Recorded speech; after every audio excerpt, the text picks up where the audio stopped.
Hello. This is chapter 9.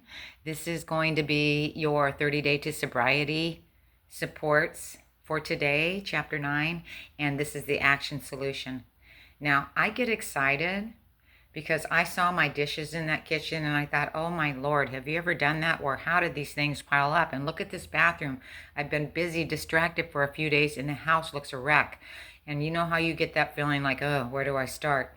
So, anyways, I use these techniques on myself, different ones that I've learned through being a therapist, just a little bit at a time. And I just started in on that sink, that bathroom sink, and I just started working my way through that. And now I've got the bathroom pretty much tidied up and spiffied up and clean and organized.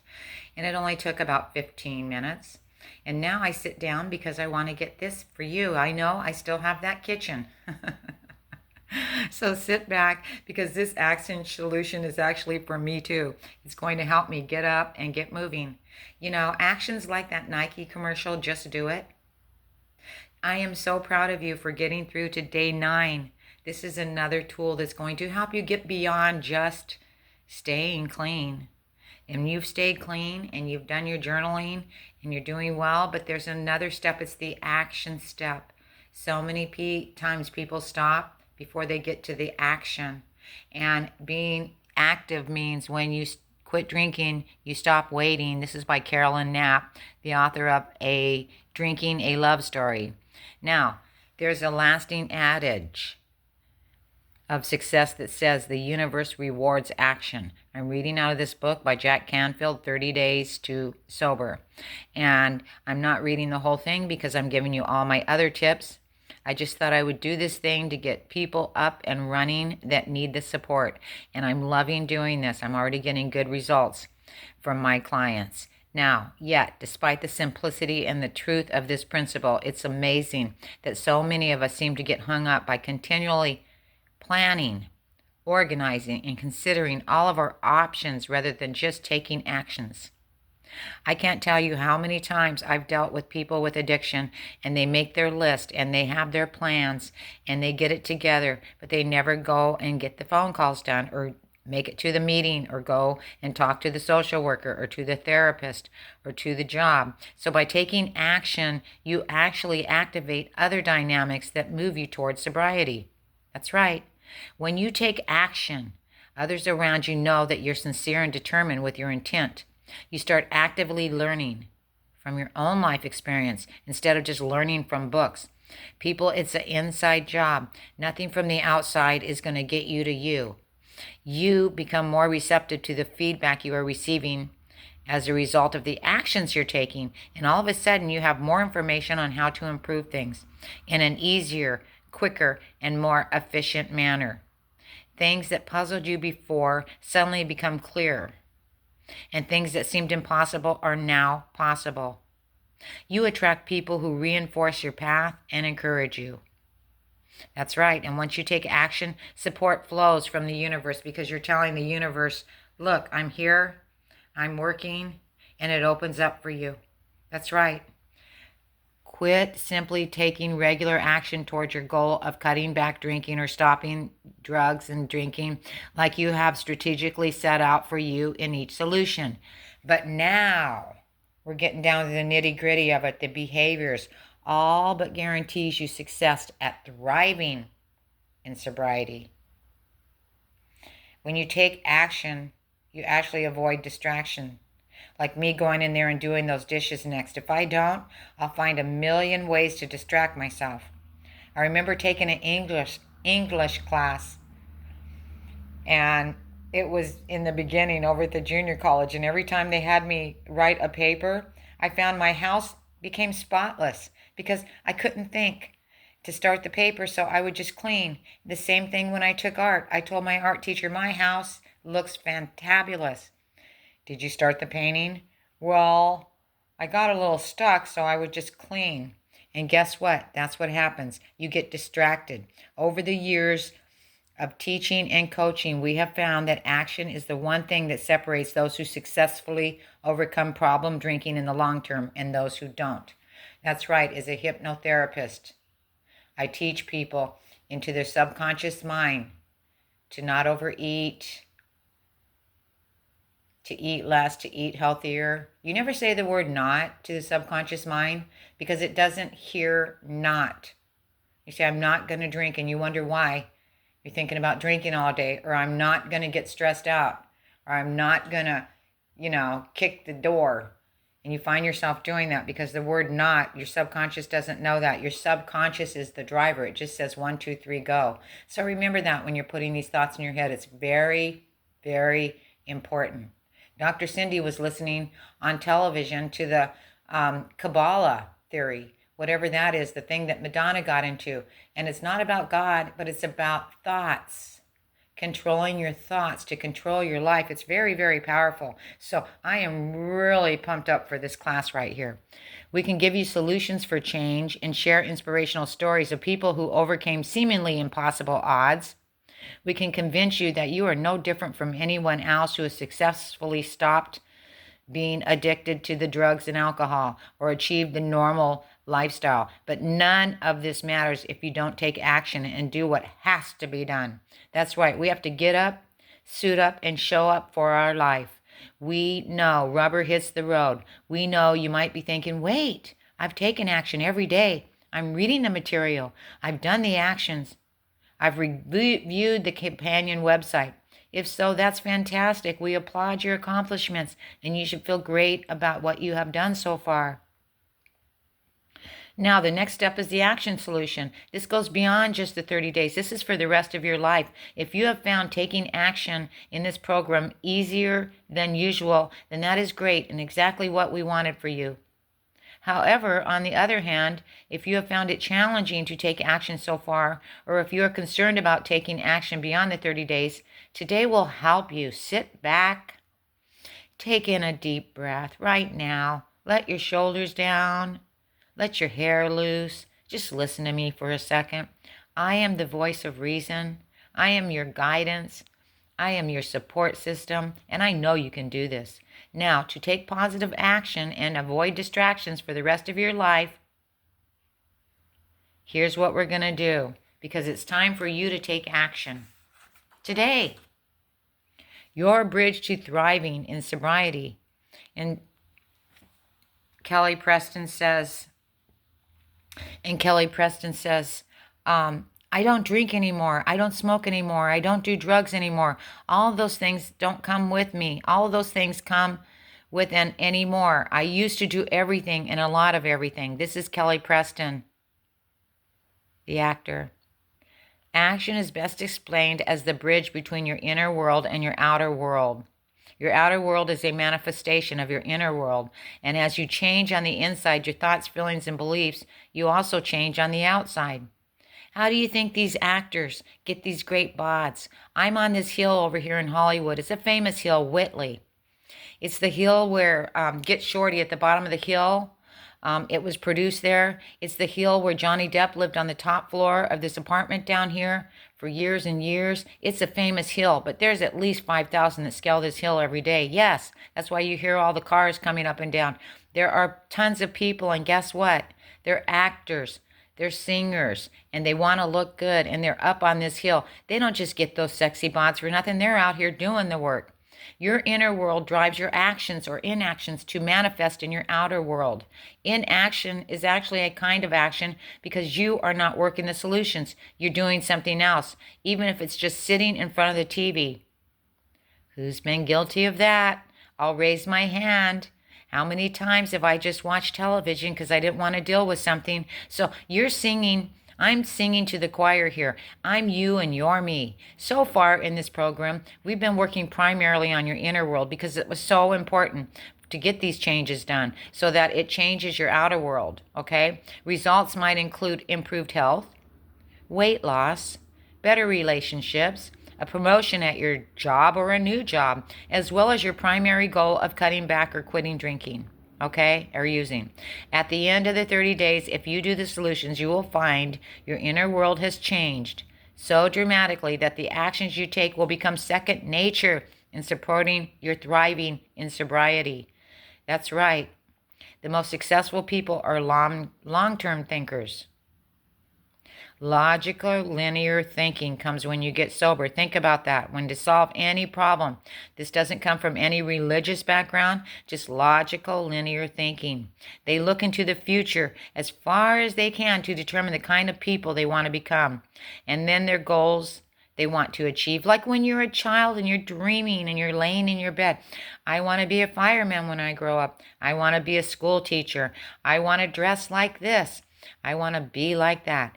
You get to do this again. You get to rethink your life. They come back to the present and determine the things that they will have to do or not do to achieve their desired goals. Now, this is from a great motivational speaker. This is Brian Tracy. That's right. We'll say it again. Long-term thinkers, logical, linear thinking.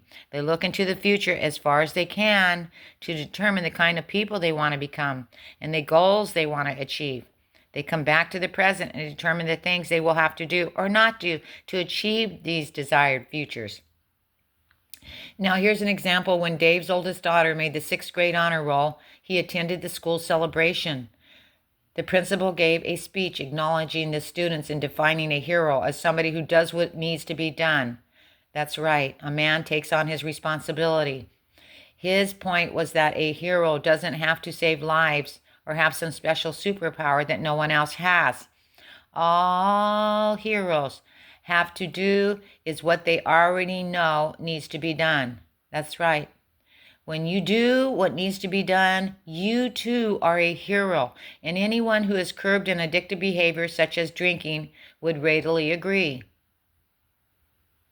The opposite of heroic action is inaction and procrastination, delaying something that you know should be done now. That's right, you know it should be done now.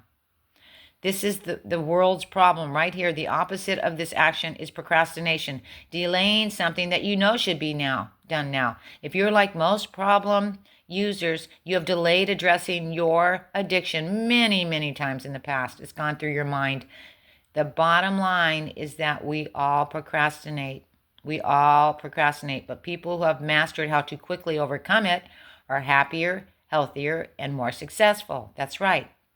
I'm not talking about being balls out, waking up, jumping out of bed, getting that list and going, no, no, no, people. This is not it either.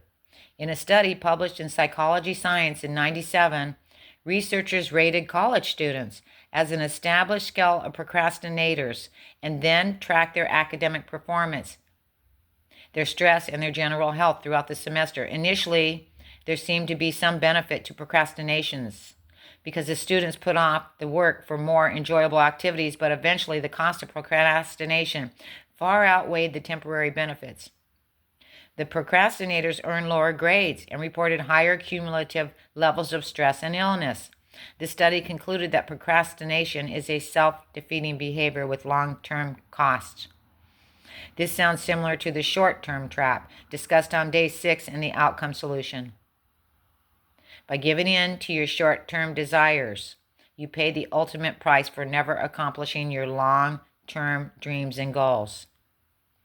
Focusing on the short term not only costs you your dreams, it creates more stress and illness in your life.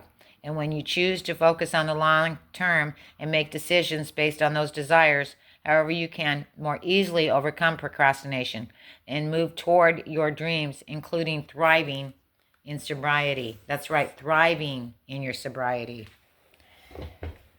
Now, I'm going to talk about sobriety anxiety. If something is worrying you, always do something about it. It doesn't have to be the big thing that will make it disappear.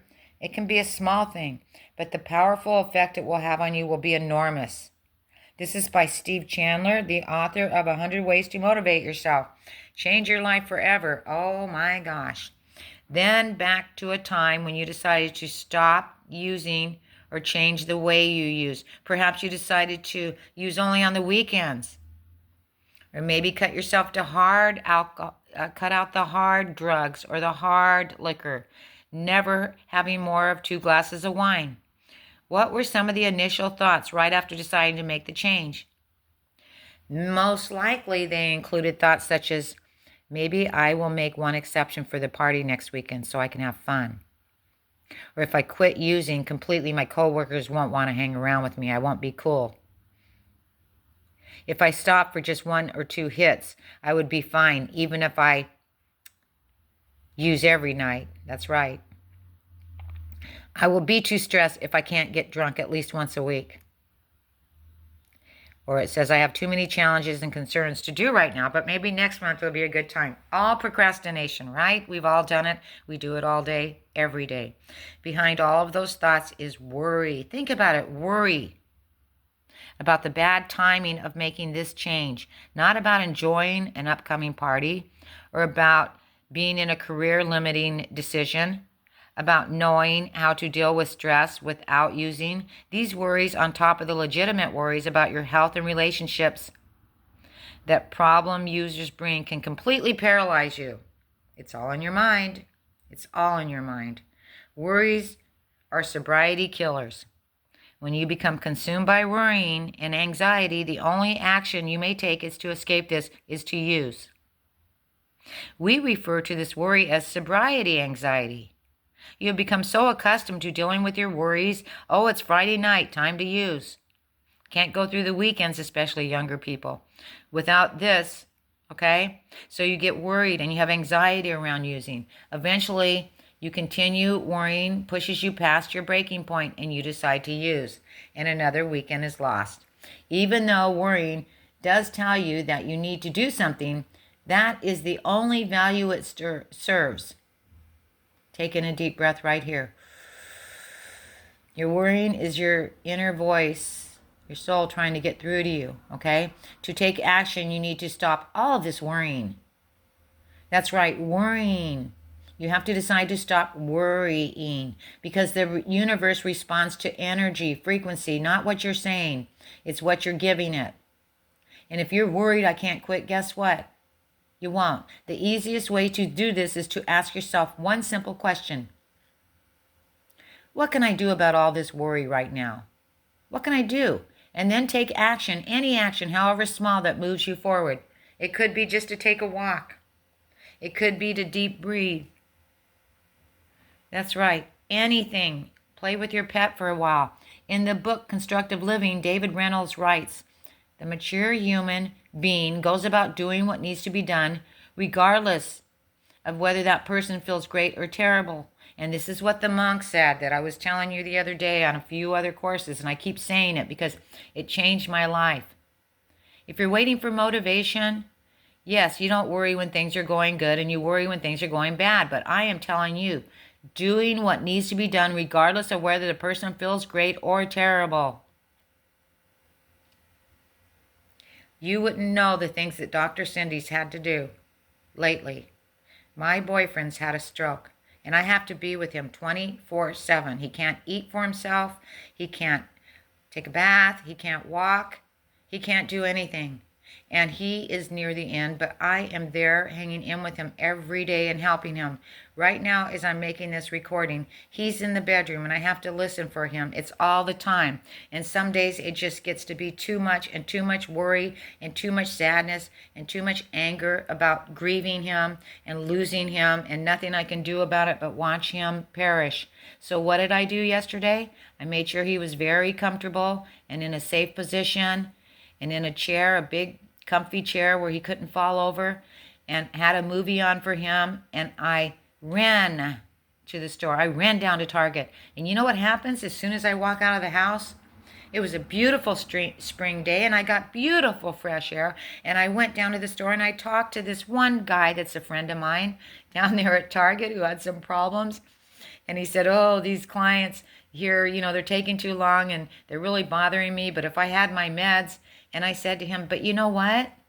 If you go home and isolate, it's the same problem you get because I know I'm here in isolation. And if you don't get out of the house and get some fresh air, things just keep festering and festering. And I got up and I went to Target and I moved and I got a few things and I got fresh air. And guess what? By the time I got home with fresh water, he was better, feeling better, looking better.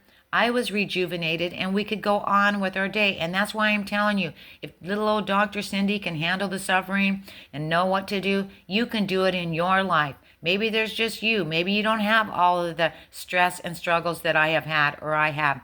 Knowing that you're the kind of person with the kind of self-control brings all the satisfaction and confidence you will ever need. So even on those days when you want to cry, get up, suit up, show up. Even if you're depressed, put on your favorite clothes, take a shower, wash your hair, clean your sink. This one lady, this therapist used to say, get up every morning to her people who suffered anxiety and low self-esteem and go clean your kitchen sink. Because if you clean your kitchen sink, which just takes a few seconds, guess what? That starts your day off. You just did what you didn't want to do. Taking action will give you the satisfaction you seek. And guess what? Even if you're not in the mood, this is what the monk says. Discipline. Discipline, people. It just takes discipline. Taking action will give you the satisfaction you seek. Even if you're not in the mood to take the action. And the best way to change your mood is to do what you know needs to be done. You act like a hero does. I'm a hero to my own life. And you need to be a hero to your own life. I can't reach in there and grab you and make you stop drinking. I can't do the steps for you and give you the walks and the talks. That's an inside job, baby. And I'm going to help you with it, but you're going to be the one that does it. Overcoming this resistance. That's right. You know, at age 39, Mike felt that his life was on hold. He was a successful engineer, recognized as a high performer. Yet every night he came home unsatisfied. His spirit was telling him something, and the only way he knew how to deal with it was to drink. Oh, this is the American way, isn't it? Especially if you're not doing drugs. You think you're above it. He would come home and immediately have a beer or pour quadruple bourbon. And he would drink until he passed out, which was usually the only stopping point. Mike knew there must be something more to life, and he did have some dreams. But as his 40th birthday neared, he started to doubt whether he would ever accomplish them, whether he would ever be happy, whether he would ever be motivated. And this is when he found the 30-day to sobriety solution. Mike was a little skeptical, but at the time he was inspired by the success stories. So he decided he had nothing to lose. That's right. And what happened? Instead of having a drink after work, he came home and immediately started the solution for the day, even though he was usually not in the mood. He quickly realized that all he had to do was push through a little bit of resistance at first. By the time he was done with the solution for the day, he found that his mood had improved completely. He felt encouraged and even excited at times about what he was learning. And more importantly, he was surprised to discover that his desire to drink was gone. He had crushed it through the 30 days of not drinking once, something he hadn't done in many years. Shortly after completing the 30-day sobriety, he gave us this following feedback. I might even venture to say that half of the value I have gotten out of this program has been outside of just controlling my drinking. Once I control the drinking, I have a fairly large amount of time in the evenings and on the weekends to fill with productive or enjoyable activities. Mike had changed the course of his life in 30 days. Within months of completing the program, he was promoted at work, in something he knew would not have happened before doing the program. He became clear about what he wanted in life, which was to work as an engineer at an amusement park and to find a girlfriend. And now he had the time and motivation to go for those dreams. It's been 3 years since Mike completed the program, and he has celebrated his 1-year anniversary at his dream job, working for one of the biggest amusement parks in the U.S. He also has a serious girlfriend, he told us. I can't say that I changed much about the transformation in my new life. I got pretty much everything I wanted. Mike is one of the graduates who is able to just have a drink when he wants to, or take it or leave it attitude about drinking. That's right. And it all started because he took one simple step when he got home from work, pushing through the initial resistance. That's right. He had been doing the work in the program instead of fulfilling his short-term desire to drink. The first action step, people, for today is write down your top 3 worries related to your usage problem, whatever they are. Now, note anything you have done in the first 9 days of this program that will help address those worries, and anything you plan on doing for the remainder of the program. For example, one common worry is the impact of the drinking on your health. So you might write down that abstaining from the usage will address this worry. The most important thing to do is to acknowledge your worry and then quickly move on to acknowledge that you are doing something, no matter how small it is, to deal with it. That's right, this is you being your own support system. Now, ready, aim, and fire. I knew I was lucky, and somehow I knew that if I didn't stop, everything would just go tits up. My career, my family, and everything. That was Ian McGregor. There's many, many celebrities who have stopped. You may have heard ready, aim, and fire before. It's a familiar term for clearly focusing on your target before you shoot. But when you apply it to your life, the problem is that you might spend your entire life aiming at the target but never firing. Do you know people who are always planning, preparing, or having to get things perfect before they even start? If you want to hit any target in the quickest way possible, you'll need to fire first. Notice where the bullets ended up and then modify your aim appropriately. That's right. If the bullet landed 3 inches above, aim lower and fire again. Where did it land now? Fire again. See, many people don't want to do the behaviors. I don't know how to walk. I don't know how to call a friend for support. I don't really know how to go to meetings. That's not my thing. And blah, blah, blah. And on and on. So you have to get up and suit up and fire that gun. Fire it toward a group. And this is what I tell my clients. It doesn't mean every group's going to work for you. It's like, does every church work for you? Does every job work for you? You have to find the right group, the right people. I am telling you. Get up, suit up, and show up for your life. Fire again. And if you do this, you'll soon find yourself hitting the target square on. This is the same approach to everything, people. Life doesn't come with an instruction book of how to quit. All you can do is take other stories. Most successful people we know have a low tolerance for excessive planning.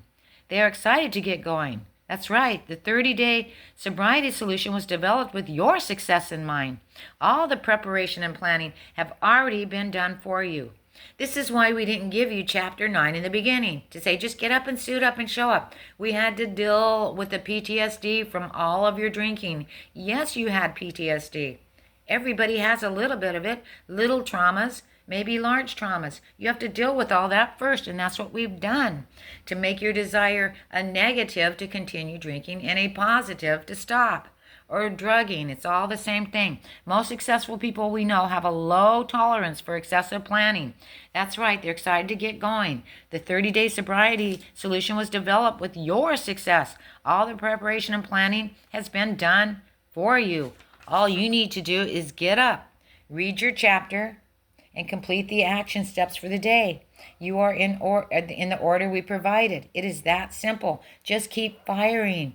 And remember that there is rarely a perfect time or a way to do anything. As long as you keep taking action and you keep moving, you will experience profound changes in these 30 days.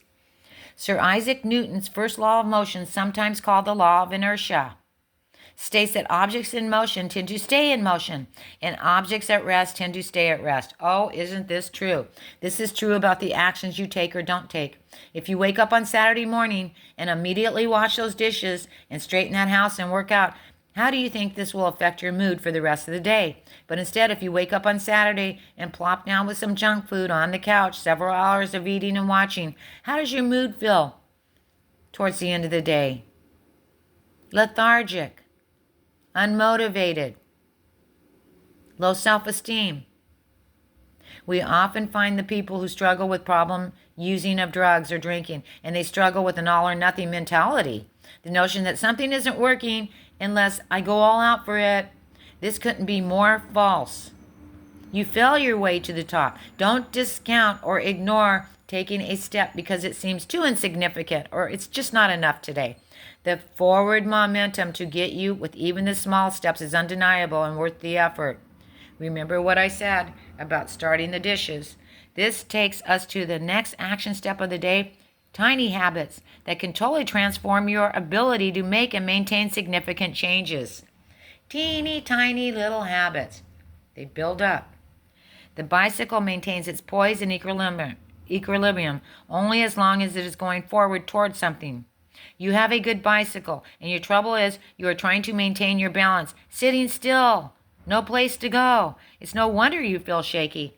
And this is from the great motivator Maxwell Maltz, author of Psycho-Cybernetics, a new way to get more living out of your life. Many people have been here before you, and they've lived great lives and they've accomplished great things, but not by sitting back and taking the beating up. Life will beat you up. People are naysayers. 40% of this nation believes in a criminal for a president. Okay, they didn't just get that way. He eluded them and they became that way. So 40% of the people you meet hate you. They're racist. They want to be all white nation. They want to be above you. They want to control you. I have them in my family. And you know what? You have to distance yourself because it's not true. It is not true. They can't control you. And this president, us Americans, we're going to take him down. And you watch this. But don't get all hung up on it. Don't get all depressed. Tiny habits. A bicycle maintains its poise and equilibrium as long as it's moving forward, folks. In 2007, the Hershey Company wanted to sell more Kit Kat bars. The marketing strategy is deployed was simple and brilliant. The company wanted to link Kit Kats to drinking coffee, since coffee was already a habit of much desired. This gave birth to the marketing message, a break's best friend, and an extensive radio and TV campaign, repeatedly linking coffee with Kit Kats. The result, a $300 million brand grew to $500 million. This campaign was so effective because it linked a new behavior to an existing behavior that was already firmly rooted. The best thing about this simple, brilliant, and proven strategy is that you can implement it in your life to create amazing breakthroughs.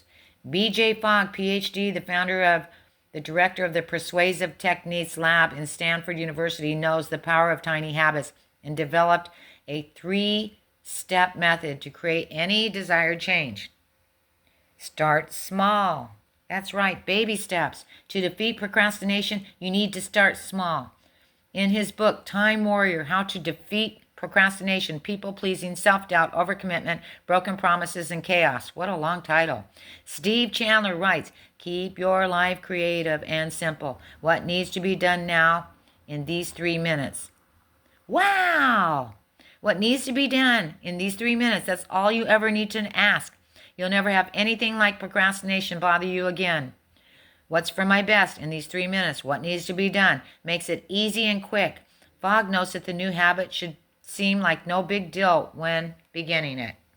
So what needs to be done? What's right in front of my face that I can do right now for 3 minutes that will get me out of this procrastination rut? That is a powerful tool. I'm going to remember that. That's for me too, folks. Find an anchor. Now, you start small and then you find an anchor. Pick an existing routine or habit to act as a trigger for your new habit you want to create. Your life is full of routines, so just pick one. Fogg began doing push-ups right after going to the bathroom. He started with just 2 each time, but today he does more than 100 throughout the day. Other routines to link to a new habit might be brushing your teeth, washing your hair, getting in your car, hanging up your phone, closing the refrigerator, checking your email, and so on. Find an anchor. These are all anchors. They're what you're doing anyways. Okay? And then step number 3. We're getting there right here. We're almost done for today, my folks. Whenever you find yourself doing a new behavior, give yourself kudos right away. When it's a thumbs up, say, good job out loud. Affirming yourself in the mirror or doing a fist bump. This simple acknowledgement acts as a very powerful reinforcement. Implementing this tiny change method is the second action step for today. The key to succeeding with this method is to start small. So let it apply to your 30-day vision statement you wrote on day 2. That's right. Go back to your journal. Pick a routine or a behavior that you currently do at least 5 times a day as a trigger. And review your day vision statement at the new tiny habit. For example, after you use the restroom, immediately read your vision statement. Or say it out loud or silently in your head if you've memorized it. Maybe put it up on the mirror right by the toilet. The third step is to acknowledge in your head that you have memorized it. The third step is to acknowledge your success immediately following the behavior. Soon it will become a new habit. Do just what's in front of your face, folks. Just do what you would normally do. And then tie an anchor to it. Now that you know this simple, effective technique, you might be tempted to use it to develop more than a new habit. Maybe you even use it for a new habit that isn't directly related to your goal of quitting. See, it works for everything. But please don't do this. You know, we sound like a broken record on the topic, but trust us that you need to remain focused on these 30 days and your vision from day 2. This focus will reap you incredible results in the long term. You're welcome. Now, here we go for the day 9 action steps. The action solution is all about taking action and avoiding procrastination. This is a mind game, and I love mind games. Not just through these 30 days, but for the rest of your life. When you replace worrying with action directed toward meeting the challenge or solving the problem, your life will start to improve. You'll achieve more than your goals, and you'll find yourself thriving in sobriety. Thriving. Write down your top 3 worries related to your problems with using. Okay, write them down in your journal. And then write what you have done in this program to date and what you will do over the next 30 days to address the worries. The goal is to give yourself permission to stop worrying, since you are taking positive actions that address those concerns. So that let that worry start getting less. And when you find yourself worrying, come back to the question, what can I do right now? What's right in front of my face? Don't do anything else. What is right in front of my face that needs to be done? And then take action, any action, however small, that moves you forward in addressing the issue that you are worried about. And finally, start a tiny habit. This is the most powerful of all. It's the last one in here. Start a tiny habit. Use the start small strategy. Link repeating your 30-day vision statement out loud whenever possible. Get that out there. And then to an existing routine in your life that you do at least 5 times a day. I know I go to the refrigerator 5 times a day. So every time I open up that refrigerator to get juice or a drink or anything like that, it can be a great time to anchor on a new behavior, like reading in my positive affirmations, making that phone call I didn't want to make, dealing with a bill I didn't want to deal with, whatever it was, and make it more powerful. Take 20 seconds to experience these feelings you will feel when you have made your vision a reality. Your goal, your date with a deadline. That's right. Then remember to give yourself some sort of acknowledgement for completing it. Thumbs up. Thank you in the mirror. A fist bump. Like when I took that walk to Target yesterday, I came home. I was feeling so good. That's right. Good job. On the companion website, there are 2 fantastic free online tools that we have found instrumental in helping you take action, and celebrate your successes. So be sure to visit http://day9 solutions. day9.solutions.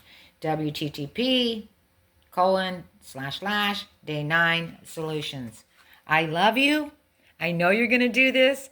I can't wait to hear your responses. Let me know how it's going. You can do this, and I will see you in your dreams. Step 10 will be tomorrow.